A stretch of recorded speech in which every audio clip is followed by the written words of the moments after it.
Welcome to this week's edition of Conservation Corner. I'm Conservation Agronomist Rosie Roberts, and today we're joined with Matt Kruger, Truterra's Northern Account Manager. Hey, thanks for having me back, Rosie. Absolutely, we're happy that you're here. And today we'll be discussing Truterra's Soil Health Assessment, a new offer to CFE customers. So the first question I've got for you today, Matt, is who's eligible for this program? The good news is all growers are eligible as long as they're not in a carbon program today. So they're either soil health assessment or a carbon program. That's fantastic news. Yeah. Second question I've got for you is what are the data points being measured in this soil assessment? Yeah, so this is a brand new offering. We're really proud of it. There's 6 key attributes we're going to measure. Aggregate stability, organic carbon, resistance, mineralization potential, plant available water, and soil pH. So those are some pretty unique quality points for soil assessments. Why did you guys end up choosing those? They're different than the standard market soil sampling today.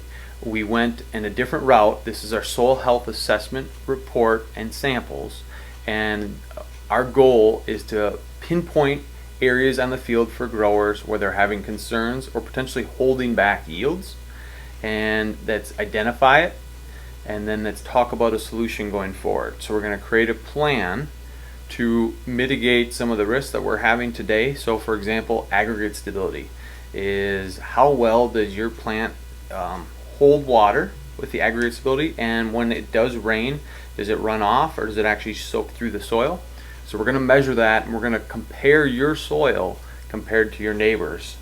So other growers in the region, as long as we have that soil sample of their operation too. So you can start benchmarking yourself against your region to figure out how you're doing, how you're managing your soil, really.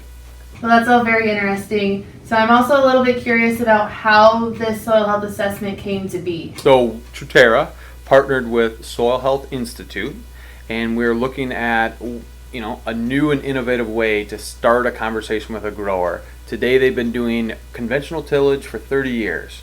Okay, we understand that. They probably have a compaction pan issue.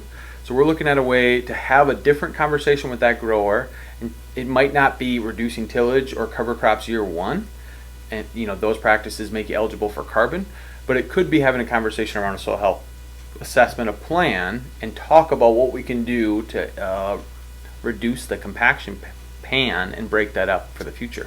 Well, that sounds great. What are the next steps for anyone interested in participating in this free offer? 2 next steps. Number 1, for sure come to our grower meetings coming up. We'll have much more details. We'll actually have a plan that you can look over and review from some of our example fields we've measured. And then number 2 is the third question on the Truterra survey you need to say yes to. And our Truterra survey ends February 28th. So make sure you log on, take the 7-question survey, and hit yes to number 3, because that's a soil health assessment. And there's limited acres for Iowa, so don't drag your feet. Don't wait till the 28th. And tune in next Friday where we'll discuss a new Minnesota Department of Ag grant to help offset the cost of any equipment that improves soil health.